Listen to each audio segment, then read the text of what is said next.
ಆತ್ಮೀಯರೇ, ಎಲ್ಲರಿಗೂ ನಮಸ್ಕಾರಗಳು. ಸರ್ಕಾರಿ ಪ್ರೌಢಶಾಲೆ ಕಲ್ಲಂಗರ್ಗ, ತಾಲೂಕು ಕಲಬುರಗಿ, ಉತ್ತರ ಜಿಲ್ಲಾ ಕಲಬುರಗಿ. ಆತ್ಮೀಯರೇ, ನಮ್ಮ ಶಾಲೆಯ ಒಂದು ಇಕೋ ಕ್ಲಬ್ ಅಡಿಯಲ್ಲಿ ಹಾಗೂ ಮಿಷನ್ ಪ್ರಕೃತಿ ಕಾರ್ಯಕ್ರಮದ ಅಡಿಯಲ್ಲಿ ನಾವು ಪಾಂಡವರ ಅಣಿ ಸುಕ್ಷೇತ್ರಕ್ಕೆ ಅಲ್ಲಿ ನಾವು ಭೇಟಿಯನ್ನು ನೀಡಿದ್ವಿ. ಈ ಒಂದು ಸುಕ್ಷೇತ್ರ ಜಂಬ್ಗಾ ಮತ್ತು ಗಂಜಲ್ಖೇಡ್ ಅಂದರೆ ಈ ಕಲಬುರಗಿಯಿಂದ ಸುಲ್ತಾನ್ಪುರ್ಗೆ ಹೋಗುವಂಥ ಮಾರ್ಗ ಮಧ್ಯದಲ್ಲಿ ಗಂಜಲ್ಖೇಡ್ ದಾಟಿದ ನಂತರ ಮಧ್ಯದಲ್ಲಿ ಈ ಒಂದು ಪಾಂಡವರ ಅಣಿಗೆ ಹೋಗಲಿಕ್ಕೆ ಒಂದು ಸೂಚನಾ ಫಲಕ ನಿಮಗೆ ಸಿಗ್ತದೆ. ಆ ಸೂಚನಾ ಫಲಕದಿಂದ ಸುಮಾರು 1 ಕಿಲೋಮೀಟರ್ವರೆಗೆ ನೀವು ಒಂದು ನಡೀತಾ ಹೋಗಿದರೆ ನಿಮಗೆ ಆ ಒಂದು ಸುಕ್ಷೇತ್ರದ ದರ್ಶನ ಆಗುತ್ತೆ. ಆದ್ಮೇಲೆ ನಾವು ನಮ್ಮ ಶಾಲೆಯ ವಿದ್ಯಾರ್ಥಿಗಳು ನಮ್ಮ ಶಿಕ್ಷಕರೊಂದಿಗೆ ಆ ಸುಕ್ಷೇತ್ರವನ್ನು ನಾವು ಪ್ರವೇಶ ಮಾಡಿದ್ವಿ.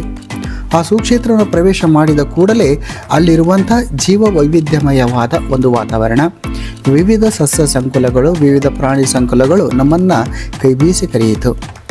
ಆ ಸುಕ್ಷೇತ್ರಕ್ಕೆ ನಾವು ಹೋದ ಕೂಡಲೇ ನಮ್ಮ ಶಾಲೆಯ ವಿದ್ಯಾರ್ಥಿಗಳು ಪ್ರಥಮವಾಗಿ ಆ ಒಂದು ಕ್ಷೇತ್ರದ ಪರಿಸರ ಸ್ವಚ್ಛತಾ ಕಾರ್ಯದಲ್ಲಿ ತಮ್ಮನ್ನು ತಾವು ತೊಡಗಿಸಿಕೊಂಡಿದ್ದರು. ಸೊ ಈ ಒಂದು ಸಂದರ್ಭದಲ್ಲಿ ಆ ಸುಕ್ಷೇತ್ರವನ್ನು ಗಮನಿಸಿ ಅಲ್ಲಿರುವಂಥ ಪ್ರಶಾಂತತೆ, ಅಲ್ಲಿರುವಂಥ ಶಾಂತಿ ಹಾಗೂ ಅಲ್ಲಿರುವಂಥ ತಂಪಾದ ವಾತಾವರಣ ನಮ್ಮ ಮನಸ್ಸಿಗೆ ಮುದವನ್ನು ನೀಡಿತು. ಆ ಒಂದು ಕ್ಷೇತ್ರದಲ್ಲಿರುವಂಥ ವಿವಿಧ ಸಸ್ಯವರ್ಗಗಳು, ಅಲ್ಲಿ ನೂರಾರು ವಿವಿಧ ಸಸ್ಯವರ್ಗಗಳು, ಅಲ್ಲಿರುವಂಥ ತರಕಾರಿ ಸಸ್ಯಗಳಾಗಿರಬಹುದು, ಔಷಧಿ ಸಸ್ಯಗಳಾಗಿರಬಹುದು, ಅನೇಕ ಅಲಂಕಾರಿಕ ಸಸ್ಯಗಳು ಹಾಗೂ ಬೃಹತ್ ಒಂದು ಸಸ್ಯ ಸಂಕುಲಗಳು ಅಲ್ಲಿ ಕಾಣ್ತಾ ಇತ್ತು. ಆ ಒಂದು ಕ್ಷೇತ್ರದಲ್ಲಿ ವಿಭಿನ್ನವಾದ ಭಕ್ತಿಭಾವ ಹೊಂದಿರುವಂತಹ ಈ ಒಂದು ಪಂಚಪಾಂಡವರ ಮೂರ್ತಿಗಳು, ದ್ರೌಪದಿಯ ಮೂರ್ತಿ, ಹನುಮಾನ ದೇವಾಲಯ, ಸೊ ಸಾಕಷ್ಟು ಅಲ್ಲಿ ದೇವಾಲಯಗಳನ್ನು ನಾವು ಗಮನಿಸ್ತಾ ಹೋಗಿದ್ವಿ ಹಾಗೂ ಆ ದೇವರ ಆಶೀರ್ವಾದವನ್ನು ಕೂಡ ಪಡೆದ್ವಿ. ಸೊ ಈ ಒಂದು ಸಂದರ್ಭದಲ್ಲಿ ಮತ್ತೊಂದು ವಿಶೇಷತೆ ಈ ಒಂದು ಆವರಣದಲ್ಲಿ ನಮಗೆ ಕಂಡು ಬಂದಿರುವಂಥದ್ದು ಏನು ಅಂತ ಬಂದಾಗ, ಆ ಒಂದು ಆ ಒಂದು ವಾತಾವರಣ ಅತ್ಯಂತ ಮುದ ನೀಡುವಂತಹ ಗಾಳಿ.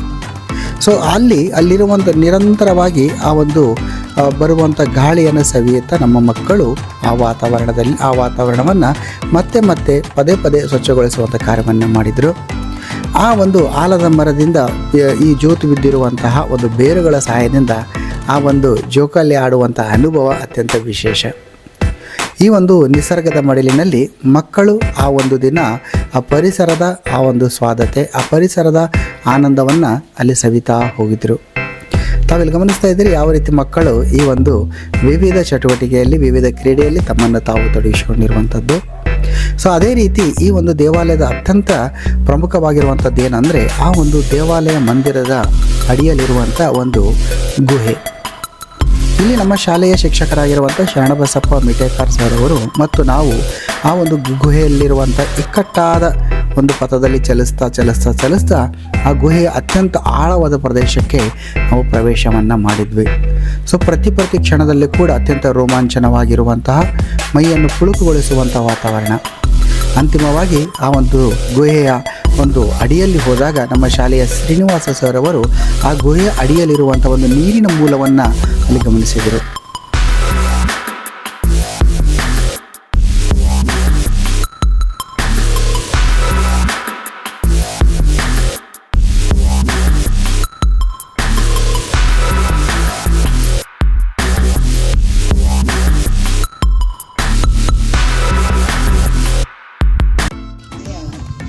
ಹಾಗಾಗಿ ಏನದಿಲ್ಲಿ ಪಾಂಡವರಿಗೆ ಬಾಜುದಾಗ ಏನಂದ್ರೆ ಶಿವಲಿಂಗ ತಳಗಡೆ ಗುಹೆಗಳು ಈಗ ಉದ್ದಕ್ಕವಾಗಿ ಮಾಡಿದ್ರು.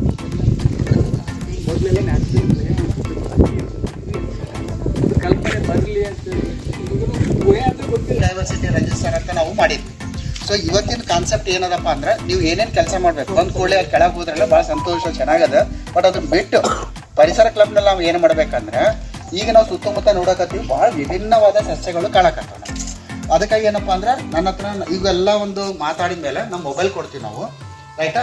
ನೀವು ಆ ಸಸ್ಯಗಳಿಗೆ ಹೋಗಿ ಆ ಆ್ಯಪ್ ಓಪನ್ ಮಾಡಿ, ಸ್ಕ್ಯಾನ್ ಮಾಡಿ, ಅದರ ವೈಜ್ಞಾನಿಕ ಹೆಸರನ್ನು ನೀವು ಲಿಸ್ಟ್ ಮಾಡಬೇಕು. ಹೀಗಾಗಿ ನಮ್ಮ ಪ್ರಾಜೆಕ್ಟ್ ವರ್ಕ್ ಏನದ, ಪ್ರತಿಯೊಬ್ಬ ವಿದ್ಯಾರ್ಥಿ 10 ಸಸ್ಯಗಳನ್ನು ಗುರುತಿಸಿ ಅದರ ವೈಜ್ಞಾನಿಕ ಹೆಸರನ್ನು ಬರಿಬೇಕು. ಈಗಾಗಲೇ ಶಾಲೆಗೆ ಹೇಳಿ ಇದು ಒಂದು ಕೆಲಸ ಆಗಬೇಕು. ಎರಡನೇದು ಏನಪ್ಪ ಅಂದರೆ, ಪರಿಸರ ಕ್ಲಬ್ ಅದರಲ್ಲಿ ಶ್ರಮದಾನ, ಏನೆಲ್ಲ ಎಲೆಗಳು ಬಿದ್ದಾವ ಎಲ್ಲರೂ ಖುಷಿಯಿಂದ ದಿನ ಅಂತೂ ನಮಗೆ ಬರ್ಲಿಕ್ಕೆ ಆಗಲ್ಲ, ಇಲ್ಲಿ ಸ್ವಚ್ಛ ಮಾಡೋಂಥ ಅವಕಾಶ ನಮಗೆ ಸಿಗಲ್ಲ. ಸೊ ಪರಿಸರ ಕ್ಲಬ್ ಅಡಿಯಲ್ಲಿ ಎರಡನೇದು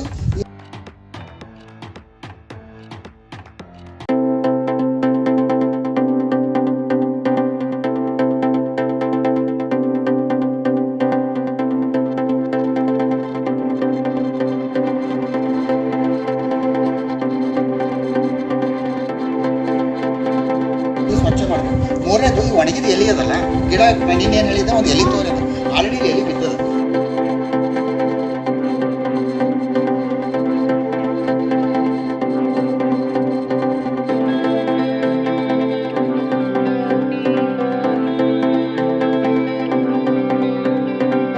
ಇದನ್ನು ಬ್ಯಾಗ್ನಾಗ ಇಟ್ಕೊಂಡು ನಾವೇನು ಮಾಡಮ್ಮಿ, ನಾವು ಡ್ರೈವಿಂಗ್ ಪೇಜ್ನ ಹೋಗಿ ಇದನ್ನು ಮೆತ್ತಿ ಇದರ ವೈಜ್ಞಾನಿಕ ಹೆಸರನ್ನು ಬರೆದು ಈ ವರ್ಕನ್ನು ನಾವು ಪೇಸ್ಟ್ ಮಾಡ್ತೀವಿ. ಇದನ್ನು ಹರ್ಬೇರಿಯಂ ಅಂತ ಕರೀತಾರೆ.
ಇದು ಹೊಸದ ಹಾಕೇಶ್ ಒಂದು 8 ವರ್ಷ ಆಯ್ತು. 2018 ಏನಿದ್ರು ವಿಶೇಷ ಏನದ್ರಿ ಗುಡಿದು? ವಿಶೇಷ ಇದು ಭಾಳ ಹಳೆ ಕಾಲದ ದೇವಸ್ಥಾನ. ಇಲ್ಲಿ ನಮ್ಮ ಸಮೀಪ ಬಾ ಅಂತಂದ್ರೆ ಕ್ಷೇತ್ರ ಬರ್ತದೆ, ನರುಣ ಕ್ಷೇತ್ರ. ಅಲ್ಲಿ ಕೆಲವೊಂದು ಕುರುಗಳದವು ರಾಮ ಸ್ಥಾಪನೆ ಮಾಡಿವು, ಕೆಲವು ಕುರುಗಳದವು. ರಾಮ ಇಲ್ಲೇ ಬಂದು ಕಿಶಿಂದ ಈ ಲಿಂಗ ಸ್ಥಾಪನೆ ಮಾಡಿ ಅಲ್ಲಿ ಹೋಗ್ಯಾನಂತ ನಮ್ಮ ಅಭಿಪ್ರಾಯ. ಹಳೆ ಕಾಲದ ದೇವಸ್ಥಾನ. ಪಾಂಡವರು ಬರೋಕ್ಕಿಂತ ಪೂರ್ವದಲ್ಲಿ ದೇವಸ್ಥಾನ ಇದು. ಇಲ್ಲಿ ಪಾಂಡವರು ಬಂದು ವಾಸ ಮಾಡಿದ್ರು. ಕೆಲವೊಂದು ದಿವಸ ಉಳಿದ್ರು ಅವರು ಪಾಂಡವರು. ಕೆಲವೊಂದು ದಿವಸ ಅಂತಂದ್ರೆ ಇಂತಿಷ್ಟು ಅಂತ ಹೇಳಕ್ಕೆ ಬರಲ್ಲ. ಯಾಕಂದ್ರೆ ಒಂದು 8-10 ದಿವಸ ಉಳಿದ್ರೆ ಅವ್ರ ಹೆಸರು ಇದಕ್ಕೆ ಮೂಡ ಇಲ್ಲ, ಪ್ರಾಪ್ತ ಆಗೈತಿ. ಭಾಳ ದಿವಸ ಉಳಿದಾರ ಅಂಥೇಳಿನೇ ಪಾಂಡವ್ರ ಹೆಸರೇ ಕುಂತದ ಇದಕ್ಕೆ. ಮಲ್ಲಿಕಾರ್ಜುನ ದೇವಸ್ಥಾನ, ಮಹಾಕಾಳಿ ದೇವಸ್ಥಾನ ಅವ್ರ ಹೆಸರೇ ಹೋಗ್ಯಾವ, ಅವ್ರದ್ದೇ ಉಳಿದು ಬಿಟ್ಟ. ಭಾಳ ದಿವಸ ಉಳಿದಾರ ಅಂಥೇಳಿ ಉಳಿದದ. ಅವರು ಕುರುಗಳು ಭೀ ಅದಾವು. ಅವರು ಒಂದು 6 ಲಿಂಗ ಅದಾವ ಅಲ್ಲಿ. ಇಲ್ಲಿ ಸ್ಥಾಪನೆ ಆಗೈತೆ. ಸ್ಥಾಪನೆ ಅಲ್ರಿ, ಅವರು ಪಾಂಡವರು ಇಲ್ಲಿ ಕರಿಂದೊಡ್ಡಿ ಅಂತ ಬರ್ತೈತೆ ರೀ. ಆಚೆ ಕಡೆ ಬದಿ ಅದಲ್ಲ ಅಲ್ಲಿ, ಆ ಬದಿ ಒಂದು 7.5 ಎಕರೆ ಭೂಮಿ ಅದ ರೀ. ಆ ಭೂಮಿ ಒಳಗೆ ಅಲ್ಲಿ ವಾಸ ಮಾಡ್ತಿದ್ರು ಅವ್ರು ಪಾಂಡವರು. ಅದೇನು ನಾವೇನು ನೋಡಿಲ್ಲ, ಹೇಳ್ಕೊತ ಬಂದಿದ್ದೆ ಮಾತ್ರ ನಾವು ಹೇಳೋದು. ಈಗ ಅಲ್ಲಿ ವಾಸ ಮಾಡ್ತಿದ್ರು. ಅಲ್ಲಿ ಅವರು ಮತ್ತು ಅವ್ರಿಗೆ ಆಹಾರ ಬೇಕಲ್ಲ, ಊಟಕ್ಕೆ ಆಹಾರ ಬೇಕಲ್ಲ. ಎಲ್ಲಿ ಗಡ್ಡೆ ಗೆಣಸು ಸಿಗ್ತಾವ ಅಲ್ಲಿ ಗಡ್ಡೆ ಗೆಣಸು ತಿಂತಿದ್ರು. ಎಲ್ಲಿ ಗಡ್ಡೆ ಗೆಣಸು ಸಿಗ ಇಲ್ಲ ಅಲ್ಲಿ ಹಾಲು ಕುಡಿದು ಉಪಜೀವನ ಮಾಡ್ತಿದ್ರು ಅವರು.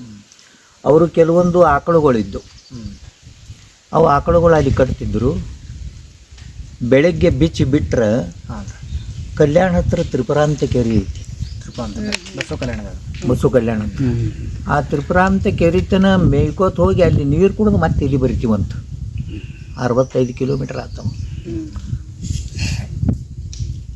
ಅವರಿಂದ ಭಗವಂತ ಇದ್ದ, ಶ್ರೀಕೃಷ್ಣ ಪರಮಾತ್ಮ. ನಮ್ಮ ಹಿಂದೆ ಯಾರಿಲ್ಲ. ಅದಕ್ಕೆ ಅಂಥ ಶಕ್ತಿ ಇತ್ತು ಅವ್ರ ಹತ್ರ. ಅವರು ಪಾಂಡವರಲ್ಲಿ ವಾಸ ಮಾಡಬೇಕಪ್ಪ ಅಂತಂದ್ರೆ ಆ ಆಕಳುಗಳದ್ದು ಕರಗಳು ಇರ್ತೀವಿ ಸಣ್ಣ. ಈಗ ಕುರಿ ದಡ್ಡಿ ಅಂತಾರೆ. ಕುರಿಗಳು ಕಟ್ಟಿವು ಕುರಿ ದಡ್ಡಿ. ಅದಕ್ಕೆ ಕರಿನ ದೊಡ್ಡಿ ಅಂತ ಹೆಸರು ಇವತ್ತಿಗೂ ಅದ. ಕರಿನ ದೊಡ್ಡಿ ಕರಗಳು ಕಟ್ಟಿದ್ರು ಅಂತ ಹೇಳಿ ಕಿಶನ್ ಕರಿನ ದೊಡ್ಡಿ ಅಂತ ಹೆಸರ. ಅದು ಅಲ್ಲದೆ ಅವೆಲ್ಲ ಸಗಣಿ ಬಿಗಣಿ ಕಸ ಕಡ್ಡಿ ಬಳದ ಕಿಶನ್ ಒಗಿನ ಕಟ್ಟಿ ದಿವಸ ಇಲ್ಲಿ ಬಳದ ಕಿಶನ್ ಹೊರಗಿದ್ದು ಇಲ್ಲಿಂದ 12 ಕಿಲೋಮೀಟರ್ ಮೇಲೆ ಹೋಗ್ತಿದ್ದು. ಇವತ್ತು ನಮಗೆ ನೋಡೋಕೆ ಪಟ್ನಾ ಹತ್ತಿರ ಗೊತ್ತಿತ್ತು. ಇಲ್ಲಿಂದ 12 ಕಿಲೋಮೀಟರ್ ಅಲ್ಲಿ ಹೋಗಿ ಬೀಳ್ತಿತ್ತು. ಅದು ನೋಡಕ್ಕೆ ಸಿಗ್ತವೆ. ಅವಾಗ ಹಿಡ್ಕೊಂಡು ಅವು ಲಿಂಗಗಳು ಅಲ್ಲೇ ಇತ್ತು. ಅವರು ಪಾಂಡವರು ಯಾವಾಗ ಮಾಡ್ಕೊತಾರೆ. ನಾವೇನು ಮಾಡಿದೆವು, ಅವು ಲಿಂಗಗಳು ಅಷ್ಟೇ ಸರಿ ಕಾಣಿಸಲ್ಲ, ಒಂದು ಮೂರ್ತಿನೇ ಮಾಡಿಸ್ಬೇಕು ಅಂತ ನಾವು ಮೂರ್ತಿ ಮಾಡಿದ್ದೆವು ಪಾಂಡವರು.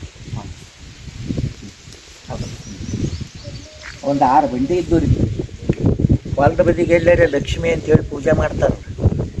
ಬಂಡಿ ಇಟ್ಕೊಂಡು ಆಗಿಲ್ಲಿ ಅವರು 6 ಬಂಡಿನೇ ಇದ್ದು. ಆಮೇಲೆ ಬಂಡಿ ಸರಿ ಕಾಣಿಸಲ್ಲ ಅಂತ ಮೂರ್ತಿ ಮಾಡಿ ಅವು ಬಂಡಿಗಳು ಅದೇ ಗದಿಗೆ ಒಳಗೆ ಹಾಕಿಬಿಟ್ಟಿರ್ತಾರೆ. ಎಲ್ಲಕ್ಕ ಪೂಜೆ ಮಾಡೋದಾಗಬೇಕಲ್ರಿ. ಮೂರ್ತಿ ಇಡೋದು ಸುಲಭ ಅದ ರೀ. ಪೂಜೆ ನಡ್ಸ್ಕೊಂಡು ಹೋಗೋದು, ಅವಕ್ಕೆ ನೀರು ಹಾಕೋದು ಭಾಳ ದೊಡ್ಡದು. ಈಗೇನು ಸರ್ಕಾರಿ ರೊಕ್ಕ ಬೇಕಾದಟ್ಟು ಕೊಡ್ತದೆ. ಗುಡಿನೂ ಕಟ್ಬೋದು, ಮೂರ್ತಿನೂ ಮಾಡಿಸ್ಬೋದು, ಏನು ಭೀ ಮಾಡ್ಬೋದು.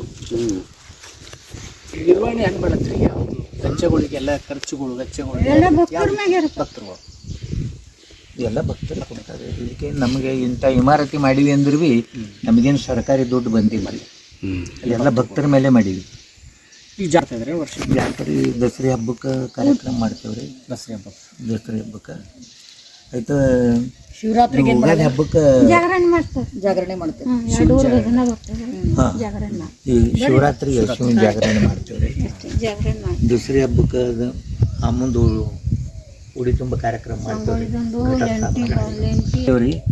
4 ಮಲ್ಲಿಕಾರ್ಜುನ, ಅಲ್ಲಿ ಆಂಜನೇಯ ಸ್ವಾಮಿ, ಪಾಂಡವರು, ಇಲ್ಲಿ ಬಸವಣ್ಣ, ಅಟ್ಟರಾಮ, ಮಹಾಕಾಳಿ ಒಳಗಿನ ಎರಡು ಅದಾವ.